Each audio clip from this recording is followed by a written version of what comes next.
Welcome back, y'all. It's the Drunk Capitalist here, and as you can see, I'm in a completely different space. I'm in a hotel room right now, been traveling, and I'm still gonna make videos even though I travel. But I've been in this hotel room, and it's got me thinking over the past few days just about the concept of not really planning for your life and not really doing much. And I've been thinking, like, this is the best hotel room I've ever been in. I even dropped a video recently about it. It's like I realized that the reason I'm here is because of every decision I made. Whether it's just, deciding to pay for a hotel room or deciding what place I wanted to be in or anything of this sort. But there are like multiple decisions that were made that led me to this position right now. So I really felt like asking the question, so you've lived fast, but you didn't die young. So I know the common phrase is live fast, die young. YOLO, you only live once. But I realize that that permeates a lot of people's minds, and it makes them, move a lot differently and like not really plan about things, or, everything's just gonna work out because it's gonna work out, or they have their own mindset on how they want to get through life's trials and tribulations. And my question is, well, nothing too bad happened. You lived through all of the trauma. Now what? You know what I mean? To me, like, your life is just a compilation of the decisions you make. So that's what it's gonna look like. It's gonna look like the decisions you make on a daily basis. And we all make decisions every day, decisions that are big, some decisions that are small, and all those decisions result in consequences that are big or small, and the results vary. Like, some small decisions may turn into huge consequences. Some big decisions may not have great success, but they're decisions nonetheless, and we all got to make them on a daily basis, from what we're going to eat in the morning to whether or not we're going to exercise, to are we going to buy that Starbucks coffee or are we going to make that instant coffee to save money. Like, we all make decisions all day long. What are you going to wear? Like, are you going to put that hoodie on? What are you going to do? Like, we just make decisions. And again, I say it's a compilation of decisions. So I feel like you should always veer towards making decisions today that, like, your future self will thank you for. Like, a lot of people, I realize, seek every day to just please themselves for today.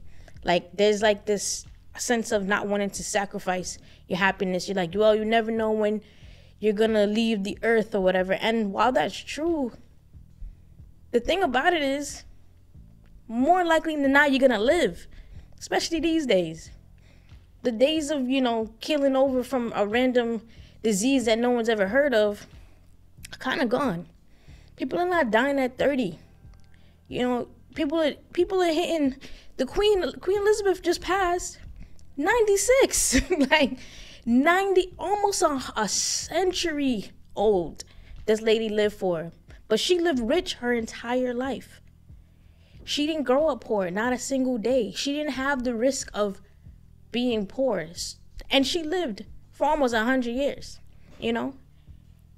Me, I want to live as long as I can, but I don't want to live feeling like I made a bunch of mistakes and now I'm living bad. Now I'm 60 and I don't know how many years I got left, but I don't got nothing to show for it, or I don't got enough money, or I gotta rely on my grandkids, or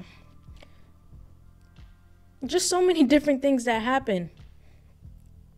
And at the end of the day, I understand that unexpected things happen. And it's life, it's thrown in there. They throw boomerangs at you for dramatic effect. Like, we don't really understand why we're here. At the end of the day, we're on a giant floating rock in the middle of we don't even know what. We're calling it space, we're calling it the universe, but we have no idea. We are literally on a floating rock. It doesn't make sense. So why are we not just doing what's best for while we're here? Like, I understand some people are just like do whatever you want. But you do whatever you want right now, but you're still gonna be alive tomorrow, and you're gonna be very upset. Your future self is gonna be very upset with you, like, man, why did I do that? And I really question, like, would we even be happy if everything in life was perfect? Like, could everything in life actually be perfect? Has it ever been perfect? I've never heard of anyone say life is perfect. Like, that's never been a thing. So we already know there's going to be wrenches thrown into the story or your personal story. So why not plan for those things so that when they do happen, you already have an idea of who you are and how you want to deal with such a thing? Like, I say, like, the idea of, like, actually grabbing life and determining which direction you're going to go in your own life rather than letting life happen to you. Like, I see a lot of people that, you know, deal with huge events, but half the time they kind of knew it was coming, or they had to have known it was coming, but they just didn't plan for it anyway. Like, at least in my mind, I'm a very much a future thinker, so I'm always thinking about what could possibly go wrong and what could go right and what to do in either situation, whether something goes wrong or something goes right. If something's going to go wrong, I'm already planning for a safety net. For example, I spoke about before with my rent. I plan for if it's possible I lose my job or something, because it could happen. I'm not saying it's going to happen. Every day I do what I have to do to make sure I keep it.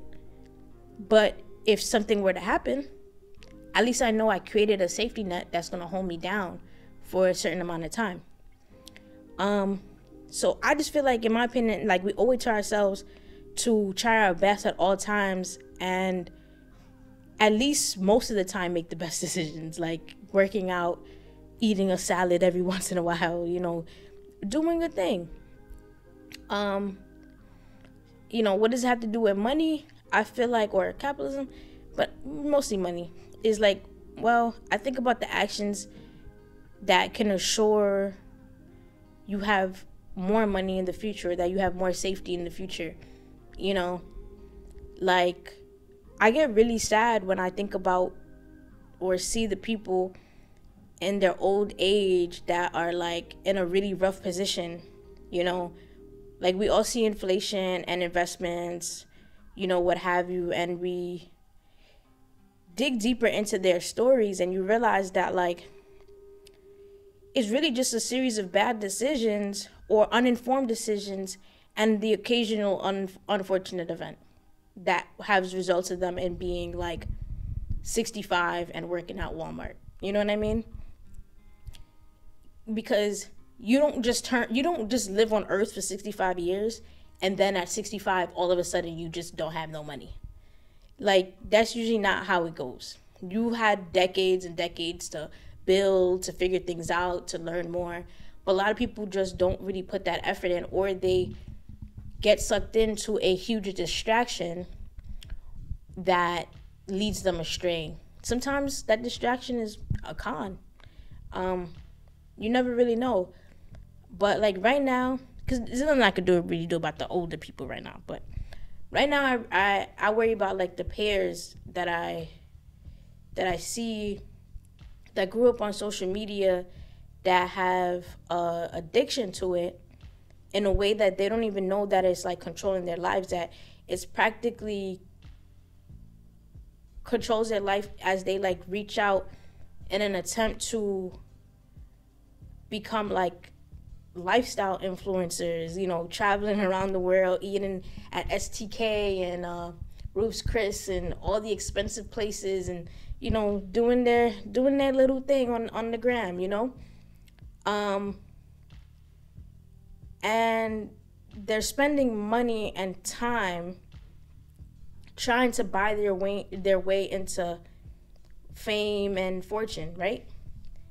Well, you know, and I feel like sometimes they're not always thinking about the ways in which that money could have been better utilized to actually serve that purpose of, you know, having fortune. But again, fame is another form of currency these days, at least, right? Or sometimes I see folks that are like, oh yeah, I want to start a business, I want to do that, but they never really do anything. And then years later, in their early 30s or so, they get sucked into some like scammy get rich quick scheme. Like, never works. Getting rich quick don't never work. Like, it happens, but like it is for very few of us. Kind of like the Dogecoin millionaire guy that he became a millionaire on Dogecoin, but he held it so long he lost millions. But you know, things like that don't usually happen, but they happen. But the idea that it's going to be you, we got to stop that. Or like things like money making courses that people find on YouTube. I'm not going to have no course on YouTube. I just want to talk to y'all. I just want to, you know, talk about different things. Everything I do is not going to be for the, you know, making money or something. I'm not going to be selling no $1,000 course. That sounds wild. And I don't expect you to buy it. You better not buy it. If I'm selling the course, don't buy it. Like, because what am I doing, really? And so I think about, you know, what happens when you're 50 and you don't own nothing. You're not an expert in anything. You realize you're just another generation that has nothing to pass down to their next generation. And you're forcing the people that come after you, like, you know, your children or your grandchildren, to start from scratch all over again, like you did. And it's like all of that in an attempt in the first like 10 to 15 years of your life, trying to do too much. You don't own nothing, and the things you put most of your time and energy into didn't really amount to nothing. And you know, the Instagram thing, you know, it's just very unfortunate that we have to keep starting over and over and over again, and we have so many generations that are starting from scratch because their ancestors didn't do enough, or weren't thinking about them, or were just thinking about the fame and spending the money as fast as they can get, because they're not really thinking about how long people really live. Like, you know what I mean? So people are thinking about living fast, and I don't know, maybe they just expect to die young. I don't know. It's all very unfortunate. So it's like when you see people, you know, in their early 30s spending all this money. I mean, we don't really know how much most people make, but on one side of the coin on social media, you see everybody and their mother is a travel enthusiast / foodie / you know, Birkin Bay.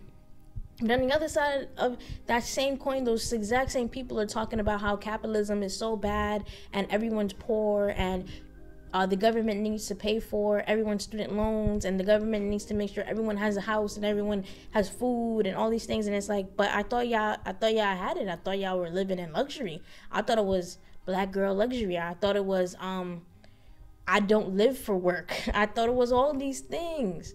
And I thought it was, you know, flexing on the gram. But I guess when it all boils down and you're 90, at least you can tell your grandkids about that time that you had 3 Gucci bags and, you know, you had the caddy with the chrome rims. And I guess you'll have the photos to prove it as you sit on their couch and eat their food while they're working hard and taking care of their family, and they're also taking care of you. But at least you got those photos, though. Now what?